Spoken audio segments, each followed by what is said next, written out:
Bonjour mes élèves de deuxième année bac option français. Alors dans cette vidéo, on va faire la suite de la correction dans notre série d'exercices de la leçon d'épaule RC. Alors on va faire l'exercice 8. Alors on charge sous la tension U est égale à 100 volts, un condensateur de capacité C est égal à 60 microfarad en régime permanent. L'une des deux armatures du condensateur noté A porte alors une charge QA positive. Précisez la charge électrique à l'autre armature. Et notez B de ce condensateur possède-t-il un défaut ou un excès d'électrons. يعني اش قالنا في هاد la question أنا قال لك أن les armatures de condensateur. Le condensateur constitue de deux armatures, de جوج ديال اللبوسين، واحد غنسميوه A الآخر غنسميوه B. A عنده واحد لا charge Q0 positive. Et واش هاد لا شارج اللي في لا شارج بي اون فيت قال لك جبد لا شارج ديال اللابوس بي وقول في هاد اللابوس لارماتور بي واش عندنا ان اكسي ديال الالكترون ولا ديفو ديالكترون، واش عندنا واحد الكترون كثار ولا الكترون قلال. Ça marche. Allez, c'est la première question. Petit a. Petit b, déterminer la valeur de Q0. Ça marche. Petit c, calculer l'énergie emmagasinée par le condensateur. Deuxième question. À l'instant qu'on choisit comme origine du temps, on relie les armatures de ce condensateur, c'est-à-dire d'une autre manière, on va dire le condensateur a une résistance. Ça marche. Ainsi chargé, au bord d'un résistor, c'est-à-dire un conducteur ohmique de résistance grand R est égal à 100 ohms. Petit a de la deuxième question, établir l'équation différentielle qui régit la tension UAB aux bornes du condensateur durant le régime transitoire. Petit b, vérifie que la solution de cette équation UAB est égale à U exponentielle moins T sur RC. La dernière question, c'est représenter l'allure de la courbe représentant la variation de UAB en fonction du temps, ou bien au cours du temps. On commence par la première question. Alors, petit a, petit a. Alors, on sait bien qu'un condensateur il est constitué de deux armatures. Si on considère que c'est le point B, c'est le point A, c'est-à-dire l'armature A et l'armature B, ils ont dit dans l'exercice que la charge de l'armature A, c'est Q0.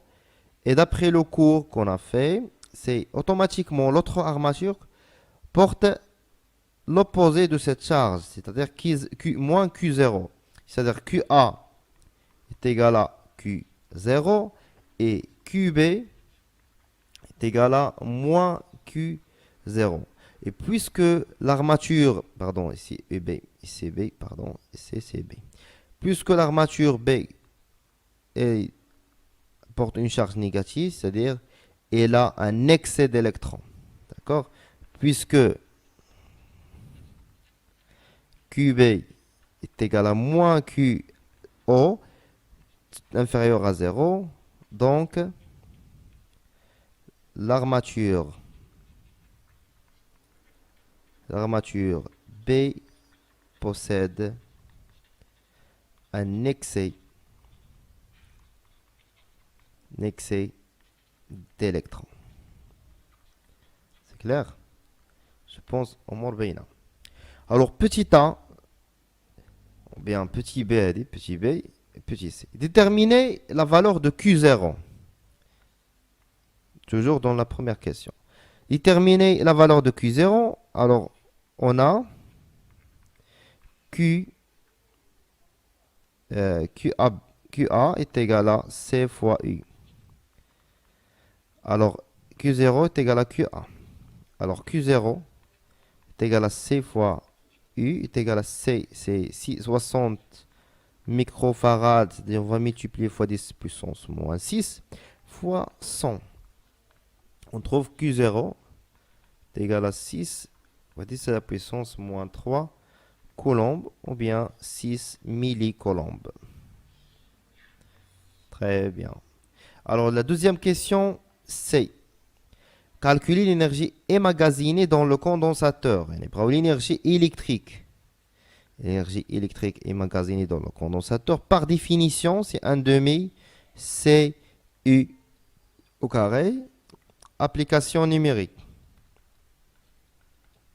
C'est 1 demi fois C. C'est 60 fois 10 à la puissance moins 6 fois 100 au carré.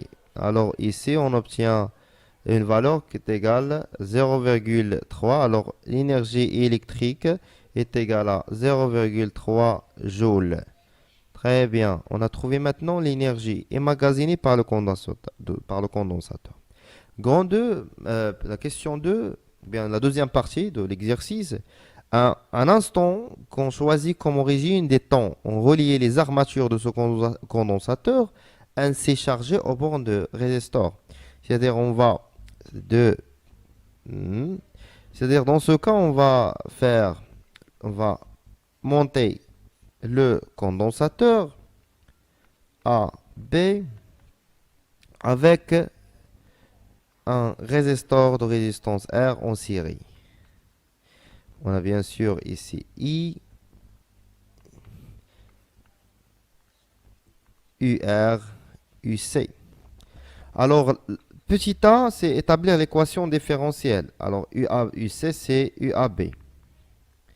UAB, c'est la tension aux bornes du condensateur. Ça marche? Alors, petit a, d'après la loi d'additivité des tensions, alors UR plus UAB est égal à 0. Il n'y a pas de source, il n'y a pas de générateur. C'est-à-dire la décharge de ce condensateur dans la résistance. Alors, qu'est-ce qu'on va faire après? On a UR est égal à R fois I plus UAB est égal à 0. Alors, R fois C DUAB sur dt plus UAB est égal à 0. Et on a trouvé l'équation différentielle, d'accord, en fonction de UAB. Bien, obide AB. UAB, équation différentielle de la décharge. Ça marche? La question suivante. Petit b. Vérifie que la solution de cette équation est UAB. Attends, on a UAB. La solution de l'équation différentielle s'écrit sous cette forme. U exponentielle moins T sur RC. Alors, et on a l'équation différentielle qu'on a établie précédemment tout à l'heure. C'est UAB sur DT plus UAB. Alors, on a ما عنديش مشكل UAB نعوض هنا ولكن هنا خصني dériver UAB. On va dériver UAB sur DT. On va dériver UAB par rapport au temps. C'est U sur RC exponentielle moins T sur RC. Ça marche, c'est la dérivée de UAB. On va remplacer maintenant UAB et DUAB sur DT dans l'équation différentielle.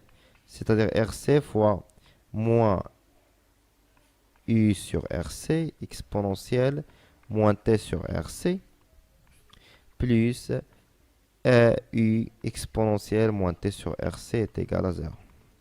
Alors on va simplifier RC par RC et on trouve moins U E exponentielle moins T RC plus U exponentielle moins T RC. Alors que je vois un à l'opposé de l'autre, on va simplifier. On trouve finalement que 0 est égal à 0. On a démontré, on a vérifié plutôt que cette solution, c'est une solution de l'équation différentielle. Alors la dernière question, c'est quoi? C'est la représentation graphique de l'allure UAB en fonction du temps. Alors on a UAB de T est égal à U exponentielle moins T sur RC. Alors on a U ici UAB en volts en fonction du temps T en secondes. Alors pour T est égal à 0, T est égal à 0, on a UAB 0 est égal à U est égal à 100 volts. Alors on va commencer à T est égal à 0 par 100 volts. Ça marche. Et pour T tend vers plus l'infini, alors UAB moins plus l'infini est égal à exponentielle plus l'infini, c'est exponentielle moins l'infini 0, c'est-à-dire 0 fois u, c'est 0. 0. C'est-à-dire pour plus l'infini, tension est nulle. Alors on va passer de 100 jusqu'à 0 exponentiellement, comme ça. Eh bien, voilà. On peut remarquer ici qu'on a deux régimes, régime transitoire et régime permanent. Ça marche?